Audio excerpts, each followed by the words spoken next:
Ay nako, sayang. Pogi pa naman ni Ruben. Ba't ganon? Ay nako, makaalis na nga. Umpisan ko na maglakad. Baka maabutin naman ako ng 10 taon dito sa kakalakad papuntang Payaw. Ay nako, pag ako talaga makabenta ng maraming tambalang, bibili talaga ako ng sports cars. Yung red. Ay nako, napakaboba ko talaga. Kaya pa ako dala-dala ng cellphone. Hindi ko man ang pag-iisip na gumamit ng Google Map. Sakto may mga tao makapagtanong nga. Payaw? Eh, alam niyo pa lugar ng Payaw? Layo naman. Ay, ito pala. Kuya, alam niyo, ano lugar na po ito? Ay, buyag yan? Ay, parang naligaw ata.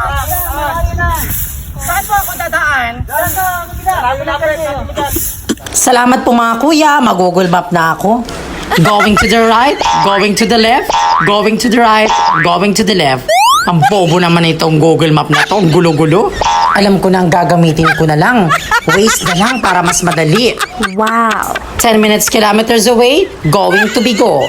Turn to the right, Cabitin. Turn to the left, Bilya. Turn to the right, Bunlao. Turn to the left, Spring. Turn to the right, Peria. Bot, sa waste ka, mas magulo ka pa.